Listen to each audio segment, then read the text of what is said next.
कोळी kitchen recipes मध्ये आपलं स्वागत आहे। आज आपण ओल्या तुरीची आमटी बनवणार आहोत। त्यासाठी साहित्य घेतलेत। ही तूर घेतलेली आहे। तुरीच्या शेंगा आता हिवाळ्यात फ्रेश भेटतात, तर तुरीच्या शेंगांचे मी दाणे काढून घेतलेले आहेत 1 वाटी। शेवग्याच्या शेंगा घेतलेल्या आहेत तुकडे करून। एक कांदा घेतलेला आहे बारीक कापून। एक टोमॅटो घेतलेले आहे, असे 4 फोडी करून घेतलेले एका टोमॅटोचे। हे ओलं हिरवं वाटण करून घेतले। ओलं खोबरं, कोथिंबीर आणि मिरची असं वाटण करून घेतलेलं आहे अर्धी वाटी। एक घरगुती कोळी मसाला घेतलेला आहे 1 मोठा चम्मच। हळद घेतलेली आहे अर्धा चम्मच। मीठ घेतलेले आहे आणि फोडणीसाठी हिंग घेतलेले आहे आणि कढीपत्ता घेतलेला आहे आणि तेल घेतलेले आहे। तर आमटी आपल्याला कुकर मध्ये बनवायची आहे। तर कुकर ठेवलेला आहे मी गरम करायला गॅसवरती। झटपट अशी आपली आमटी बनते। तेल घालते पहिलं। 2 मोठे चम्मच तेल घेतलेले आहे। तेल थोडं गरम झालं की कांदा घालायचा आहे आपल्याला।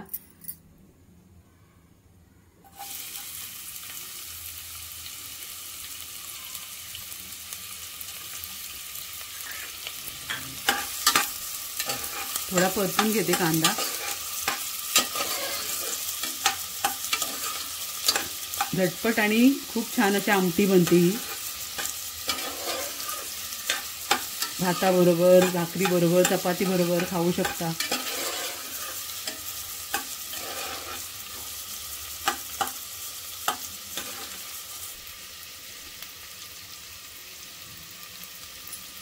तर कांदा थोडा परतून झाला की आपण हिंग आणि कढीपत्ता घालायचा त्याच्यामध्ये।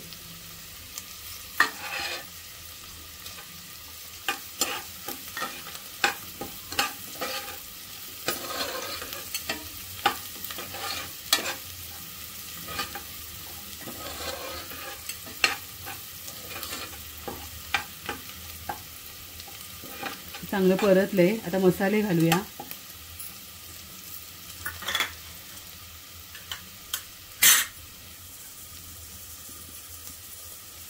हळद घालते। घरगुती कोळी मसाला घालते।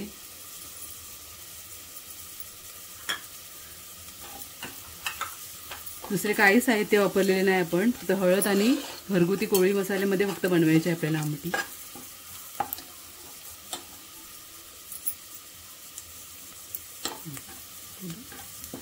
दुसरे आपण कोणतेच मसाले घातलेले नाही आणि खूप छान होते त्यात तेवढ्याच मसाल्यामध्ये।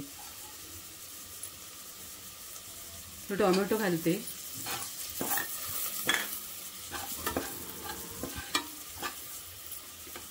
परतलं। आता वाटण तयार केलेलं ते घालते।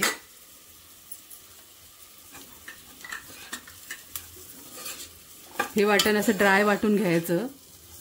ओलं खोबरं थोडं असं गॅसवरती आपण भाजून घ्यायचं आणि कोथिंबीर आणि मिरची घेऊन पाणी न वापरता बारीक वाटून घ्यायचं आणि फ्रीजमध्ये ते 5-6 दिवस चांगलं टिकते। कुठल्याही तुम्ही रेसिपीला वापरू शकता। आता आपण पाणी घालायचं आहे।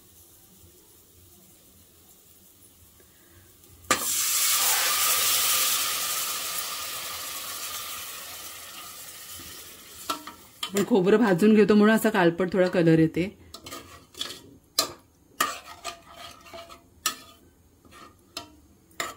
एक ग्लास पाणी घातलेलं आहे। अजून अर्धा ग्लास घालते।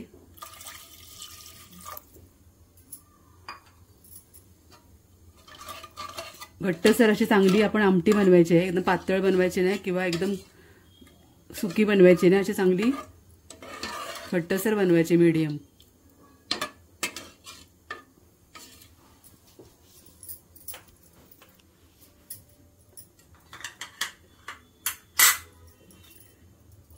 आता हे शेंगांचे तुकडे घालूया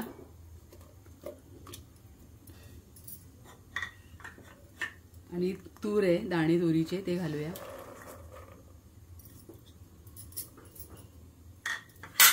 आणि चवीपुरतं मीठ घालूया।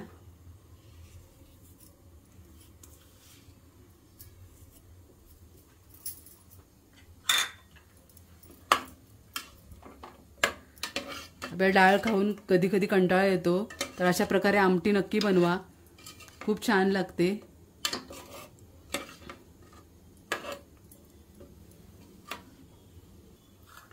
आता ह्या आमटीमध्ये तुम्हाला बटाटा आवडत असेल तर बटाटाही घालू शकता, पण शेंगा असेल तर नक्कीच घाला, खूप छान शेंगांची चव येते त्याच्यामध्ये। आता आपण कुकर बंद करून घेऊया आणि चांगल्या 3 शिट्ट्या घेऊन शिजवून घेऊया भाजी। झटपट होणारी भाजी आहे आणि खूप टेस्टी आहे, तर नक्की बनवा या पद्धतीने। आता मी कुकर बंद केलाय, आता 3 शिट्ट्या घेऊया। आता फास्ट गॅसवरतीच आपण 3 शिट्ट्या काढायच्या आहेत। आता आपल्या 3 शिट्ट्या झालेल्या आहेत आणि कुकर थंड करून घेतलेला आहे मी। आता मी बघते,